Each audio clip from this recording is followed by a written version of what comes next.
Hola, hola, muy buenos días, queridos estudiantes de grado noveno. ¿Cómo están en esta mañana? Espero estén muy bien, con todo el ánimo, la energía para empezar este día y empezar un nuevo tema. Seguimos en la competencia literaria, pero pasamos del movimiento del romanticismo en Latinoamérica al movimiento cultural, literario, social y con un matiz también muy político del realismo en Latinoamérica. Entonces acá tenemos, digamos que nuestro título y algunas imágenes que nos contextualizan directamente algunas de las temáticas de este movimiento. Realismo. Quiero que todos se cuestionen antes que nada y que piensen para ustedes qué significa esa palabra realismo. Realismo. Antes de seguir con este video, lo pueden pausar y quiero que se cuestionen porque tal vez les pregunto ahorita en clase, para ustedes no como movimiento, sino como palabra, como ese significado o sentido de este sustantivo realismo. ¿Qué significa? ¿Qué les comunica? ¿Qué quiere decir? Bueno, acá tenemos como siempre el contexto histórico y social. No podemos estudiar nunca un movimiento sin saber acerca de su contexto histórico, social, económico, religioso y político. La vigencia de este movimiento, antes que nada tenemos que saber que se ubica en la segunda mitad del siglo XIX, aproximadamente entre el año 1890 y 1935, para que ustedes tengan en cuenta y calculen más o menos cuántos años duró el movimiento realista. Aquí en Latinoamérica vemos que, digamos que están sucediendo una serie de revoluciones, dictaduras, dominación y explotación. Entonces es una época que expresa esa imagen y por eso el realismo, aunque ustedes ya van a ver de qué trata, vemos que el realismo puede estar compuesto por dos palabras importantes, ¿sí? Lo real y la realidad, y quiero que ustedes también se cuestionen qué es lo real y qué es la realidad y cómo esa diferencia entre esas dos palabras, pero a la vez la relación tan importante que tiene una con la otra. Son diferentes, pero ¿en qué se relacionan? ¿En qué se relacionan? ¿Listo? Son palabras clave lo que tenemos acá: dictaduras, dominación, explotación, revolución y más. Por eso vamos a mirar que en Latinoamérica se está dando la conformación de las nuevas repúblicas latinoamericanas de alguna manera, porque esas provincias de América Central se disolvieron y empezó a configurarse las nuevas naciones en Centroamérica. Nuevas naciones, una nueva idea. Ya sabemos, ya pasamos por neoclasicismo, que fue el proceso de independencia, ya pasamos por romanticismo, que es la consolidación de la nación. Entonces acá, ¿cómo es la configuración? Resulta que el realismo, sin embargo, obviamente, es un movimiento que nace en Europa, ¿sí? Que nos llega acá tardíamente, bueno, etcétera, eso ya lo sabemos, y que está condicionado por dos movimientos importantísimos, que fue el positivismo del señor Augusto Comte. El positivismo planteaba antes que nada el conocimiento auténtico proviene de la ciencia. ¿Cómo el ser humano es capaz o era capaz de instaurar su orden social sin necesidad de recurrir, ¿sí?, a lo teológico, es decir, a la religión o a la parte de alguna manera metafísica, ¿sí?, o metafísica? Él decía que la ciencia tenía la base para toda explicación. Augusto Comte nos dice: la ciencia y el conocimiento son la única guía, ¿sí?, la razón para la humanidad.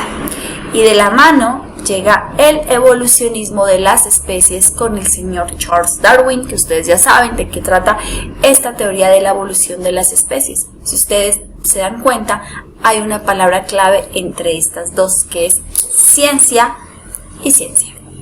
Conocimiento, razón. ¿Listo? Entonces, obviamente esto condiciona el realismo en Europa. Aquí, ¿cómo condiciona? El positivismo condiciona el realismo de una manera positiva, pero que digamos, nos dio otra cara.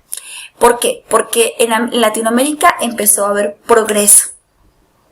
Se empezó a crear la banca, los ferrocarriles, el intercambio mercantil entre las naciones. Se notaba un gran desarrollo en la agricultura, en la ganadería. ¿Listo? Y esto trajo grandes inversionistas europeos, grandes inversionistas de alguna manera extranjeros que querían crear esos bancos e instituciones financieras. Pero obviamente, como todo tiene dos caras, esto se convirtió en un monopolio y en una absorción, ¿sí? Porque agudizó, ¿sí?, esa diferencia entre las clases sociales. Entonces se convirtieron los ricos en más ricos, los empresarios, los que estaban arriba, la clase trabajadora, los pobres. ¿Listo? Entonces vamos viendo cómo empieza a evidenciarse estas palabras que les dejé acá arribita: dominación y explotación. Bueno, aquí vemos de alguna manera tenemos unas características generales y de pronto una contextualización muy puntual. La realidad y específicamente la sociedad y sus conflictos son la base de este movimiento. Este movimiento funciona como un espejo, un reflejo de la realidad, la sociedad y los conflictos. Presenta la realidad objetiva, es decir, no le imprime como el romanticismo el descenso al yo, ni la subjetividad, ni los sentimientos. Al ser reflejo, es netamente lo que da, ¿cierto? Entonces presenta la realidad objetiva del llanero, el gaucho, el indígena, el campesino, etc. ¿Qué expuso? Problemas sociales, económicos y políticos que se vivía en América Latina. ¿Cómo? También describe el comportamiento humano y su entorno de manera realista y objetiva. Si ustedes se dan cuenta, realidad, realista, objetivo. Vean todas las palabras que lo van a conformar. Las obras literarias que pertenecen al realismo presentan un trasfondo social, activo y complejo.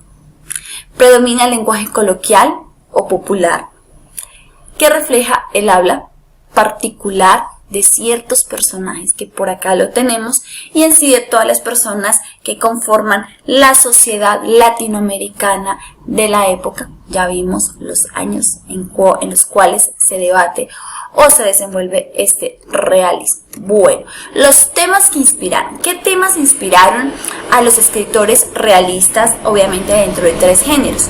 Tenemos la narrativa, la lírica y el ensayo, siendo, y me atrevo a decir, la narrativa y el ensayo los dos géneros que predominaron o más importantes dentro de este movimiento realista.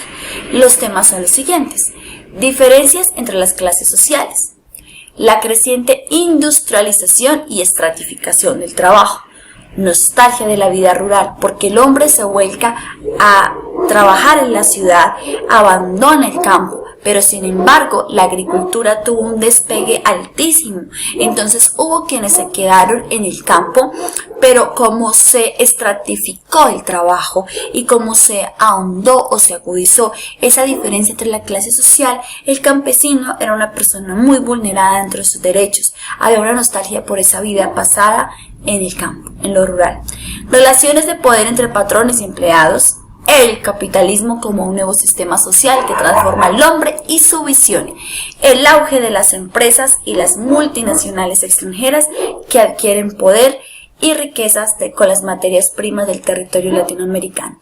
Si ustedes se fijan, estos temas están relacionados con ese contexto social en la introducción que yo les di en este video y cuando yo les dije cómo había afectado el positivismo a nuestra sociedad latinoamericana.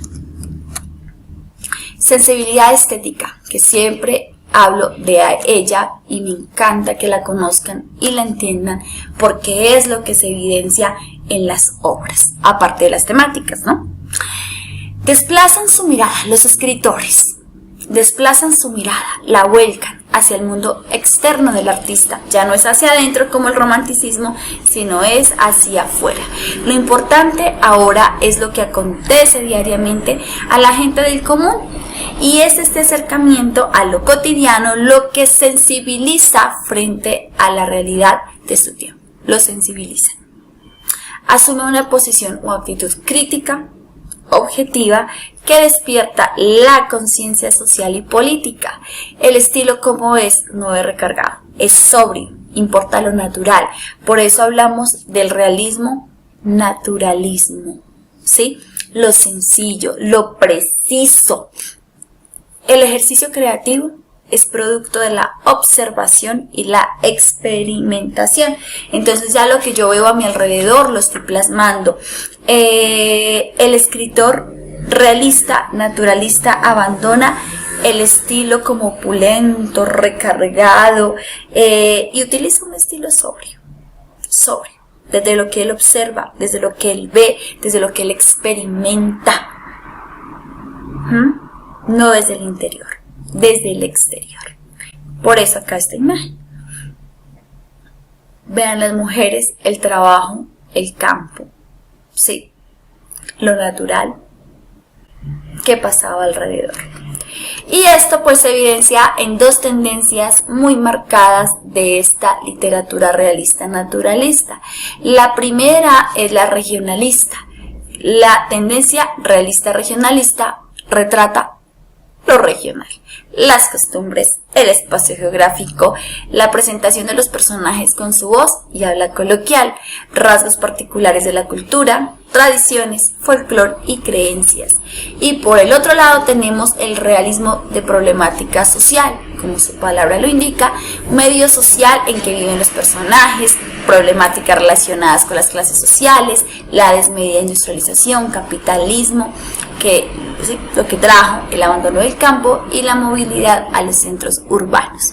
Chicos, hasta acá una muy buena contextualización, explicación del realismo hasta estas dos tendencias. Vamos a discutirlo en clase, vamos a socializar, vamos a mirar algunos ejemplos para que ustedes lo entiendan. Luego más adelante vamos a ver las 4 corrientes narrativas realistas que son muy importantes dentro del manejo de la novela o clases de narraciones en la literatura realista latinoamericana. Bueno, espero como siempre tomen apuntes muy juiciosos, tengan dudas, preguntas y más para la clase, estén prestos a la participación. ¿Listo? Entonces nada, en un ratico nos vemos en clase Zoom. Un beso y un abrazo para todos como siempre y espero este video les signifique. Chao, chao.